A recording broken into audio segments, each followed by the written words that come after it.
تک کی صورتحال جاننے کے لیے چلتے ہیں اسلام آباد، جہاں ہماری نمائندہ تابندہ نعیم اس وقت موجود ہیں۔ تابندہ، آج ہم نے دیکھا کہ عمران خان نے فائنلی اسپیچ کر دی، کیا پیغام دیا ہے انہوں نے پاکستان کے ووٹرز کو؟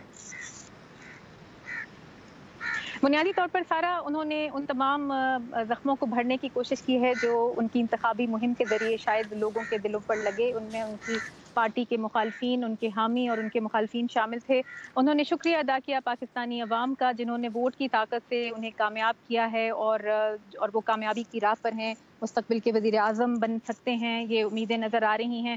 لیکن کیونکہ ابھی کوئی حتمی نتیجہ سامنے نہیں آیا الیکشن کمیشن کی جانب سے، اس لیے ووٹ کاؤنٹ کے اوپر کوئی بات نہیں ہو رہی۔ انہوں نے اپنی تقریر کے اندر فورن پالیسی کا ذکر کیا۔ انہوں نے چین کا نام لے کر کہا کہ چین نے جس طرح سے اپنی 70 کروڑ جو ہے آبادی کو نکالا ہے غربت کے اس چنگل سے، اس طرح سے وہ بھی پاکستانی عوام کو غربت کی گرفت سے نکالنے کی کوشش کریں گے۔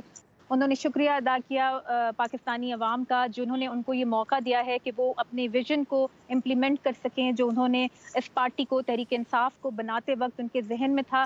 وہ پاکستان کو کرپشن سے باہر نکالنا چاہتے تھے اور اسی کو وہ امپلیمنٹ کرنے کا ارادہ رکھتے ہیں۔ اچھا، یہ بتائیے، کیونکہ بہت سے سوالات اٹھ رہے ہیں الیکشن کی شفافیت کے بارے میں، مبصرین کا کیا کہنا ہے؟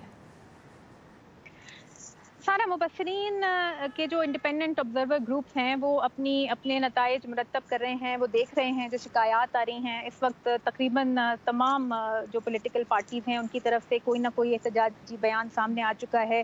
ان کے اجلاس ہو رہے ہیں، وہ غور کر رہے ہیں کہ وہ کیا لاہ عمل مرتب کریں، کیونکہ ان کے کئی تحفظات ہیں۔ ایک فارم 45 ہے جس کے بارے میں کئی جگہوں سے، خاص طور پہ کراچی، حیدرآباد، بلوچستان اور KPK کی 30 سیٹیں ایسی ہیں جن کے بارے میں کچھ تحفظات کا اظہار کیا گیا ہے۔ پولنگ ایجنٹس کو باہر نکال دینے کے بارے میں بات کی گئی ہے۔ یہ شکایت پیپلز پارٹی کی جانب سے بھی آئی ہے، یہ شکایت جو ہے جماعت اسلامی کے لوگوں کی جانب سے بھی آئی ہے۔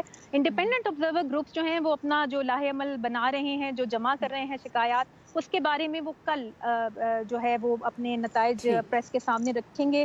Free and fair election network کی پریس کانفرنس ہے کل 10:30 بجے صبح اسلام آباد میں، اور اس کے بعد شام کو جو انٹرنیشنل آبزرور مشن ہے یورپی یونین کا، وہ بھی ایک پریس کانفرنس کرے گا اور اپنے نتائج سے آگاہ کرے گا۔ آل رائٹ، تابندہ نعیم ہمارے ساتھ تھیں اسلام آباد سے۔ Tabinda, thank you for your reporting.